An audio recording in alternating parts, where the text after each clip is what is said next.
வணக்கம். தமிழ் வெர்சஸ் கன்னடா, இந்த இரண்டு மொழிகளை குறித்து ஏற்கனவே 2 காணொளிகளை வெளியிட்டிருக்கின்றேன். காணாதவர்களுக்காக கீழே இணைப்பு தருகின்றேன். அந்த இணைப்பை தட்டி அவற்றை கண்டு பயனடையுமாறு அன்புடன் கேட்டுக்கொள்கின்றேன்.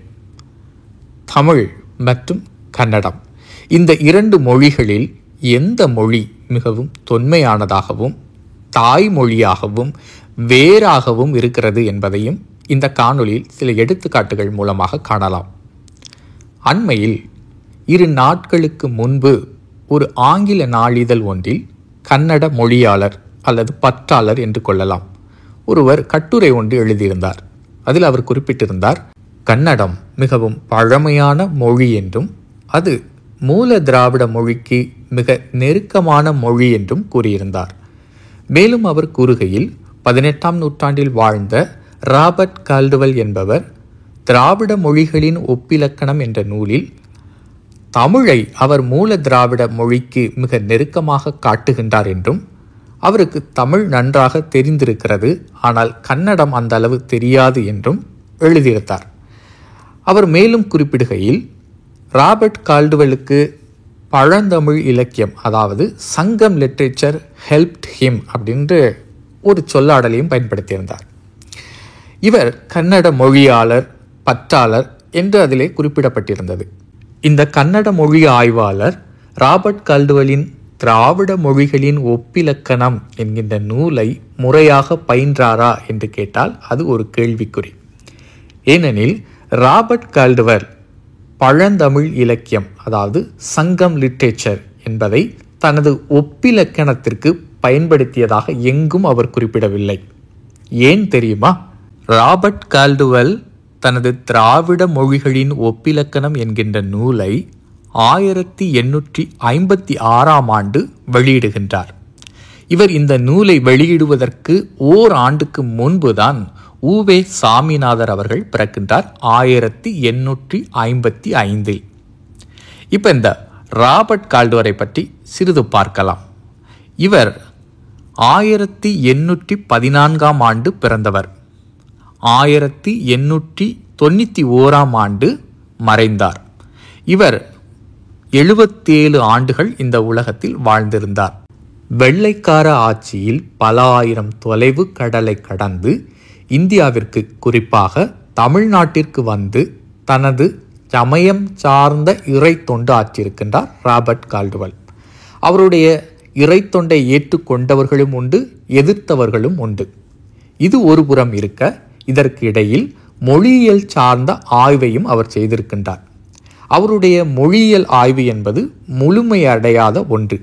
ஆனால் அவற்றை நான் குறைத்து மதிப்பிட விரும்பவில்லை. ஏனெனில் அவருக்கு கையில் கிடைத்தவற்றை கொண்டு அவர் ஆய்வு செய்திருக்கின்றார். அவருக்கு பெரிதாக பழந்தமிழ் இலக்கியங்கள் எதுவும் கையில் கிடைக்கவில்லை. அவர் தனது நூலில் திருக்குறள் மற்றும் சீவக சிந்தாமணியை மட்டும்தான் மேற்கோள் காட்டுகின்றார். பழந்தமிழ் இலக்கியங்கள் என்று அறியப்படக்கூடிய, அதாவது சங்க இலக்கியங்கள் என்று இன்று கூறப்படக்கூடிய இலக்கியங்களான நற்றிணை, குறுந்தொகை, ஐங்குறுநூறு, அகநானூறு, புறநானூறு, பதிற்றுப்பத்து போன்ற ஏனைய நூல்கள் எதுவும் அவருடைய கைகளுக்கு அன்று கிடைக்கவில்லை. அவருடைய கைக்கு கிடைத்த இந்த 2 நூல்களை வைத்துக்கொண்டே எவ்வளவு ஒரு பெரிய மொழியியல் ஆய்வை செய்திருக்கின்றார் என்றால் ஒரு வியப்பானது. ஆனால் அது முழுமையடையாத ஒன்று. அவர் 1891ஆம் ஆண்டு இந்த உலகை விட்டு மறைகின்றார். அவர் மறைந்து 3 ஆண்டுகள் கழித்துதான் 1894ஆம் ஆண்டு புறநானூறு முதலாக வெளி உலகிற்கு அச்சு ஏறி வருகிறது. உவேசா அவர்கள் அதை கண்டுபிடித்து ஓலைச்சுவடியிலிருந்து அச்சுக்கு கொண்டு வருகின்றார். அவருக்கு இத்தகைய நூல்கள் எதுவும் கையில் கிடைக்கவில்லை. சங்க இலக்கியங்கள் எதுவும் கைக்கு இல்லாமலே இவ்வளவு ஒரு பெரிய ஆய்வு நிகழ்த்தி இருக்கின்றார் என்றால் அது ஒரு வியப்பானது. இந்த கன்னட மொழி ஆய்வாளர் தனது ஆங்கில கட்டுரையில் இவ்வாறு குறிப்பிடுகின்றார், சங்கம் லிட்ரேச்சர் ஹெல்ப்ட் ஹிம் அப்படின்னு ஒரு தொடரை எழுதியிருக்கின்றார். அது ஒரு பிழையான, தவறான ஒரு கருத்து. அவருக்கு சங்க இலக்கியங்கள் எதுவும் கைகளில் அகப்படவில்லை அவருடைய ஆய்வுக்கு. இருந்த போதிலும் அவர் தன்னுடைய முகவுரையில் குறிப்பிடுகின்றார், தென்னிந்திய மொழிகளை தமிழ் குடும்பம் என்றே அழைக்க வேண்டும் என்றும், பண்டைய நாட்களில் மேலை நாட்டவர் தென்னிந்திய மொழிகளை தமிழ் என்றே அழைத்திருக்கிறார்கள் என்றும், தமிழ் தனிச்சிறப்புடைய தனித்துவமான மொழி, அத்தகைய கட்டமைப்புகளையும் அடிப்படைகளையும் கொண்டிருப்பதனால் அது மிகவும் பொருந்தும் என்றும் கூறுகின்றார்.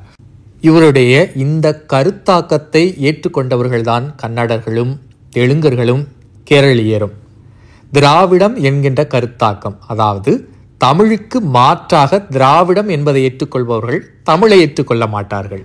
ராபர்ட் கால்டுவெல் தனது ஒப்பாய்வு நூலில் மிகுதியாக தமிழைத்தான் பயன்படுத்தியிருப்பார்.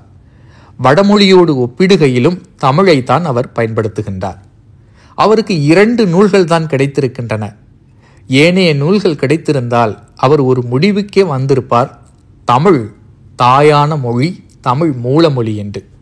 இருப்பினும் அவர் குறிப்பிடுகின்றார், தென்னிந்திய மொழிகளின் சொற்களின் வேரை ஆராய வேண்டுமெனில் தமிழுக்குத்தான் நீங்கள் வர வேண்டும். தமிழ் வேறாக இருக்கிறது, தமிழ் மூலமாக இருக்கிறது. இன்று சில எடுத்துக்காட்டுகளை உங்களோடு நான் பகிர்ந்து கொள்ள விரும்புகின்றேன். தமிழ் எத்தகைய வேரை அடிப்படையாக கொண்டிருக்கிறது என்பதற்கு. ஆங்கிலத்தில் ஆயில் என்று கூறுகின்றோம். இதை கன்னடத்தில் எண்ணெய் அல்லது தைலா என்று கூறுகின்றார்கள். தமிழில் நாம் இதை எண்ணெய் என்று கூறுகின்றோம். இந்த சொல்லாடல் எவ்வாறு பிறந்தது தெரியுமா? இந்த சொல்லுக்கான வேர் எங்கு இருக்கிறது தெரியுமா?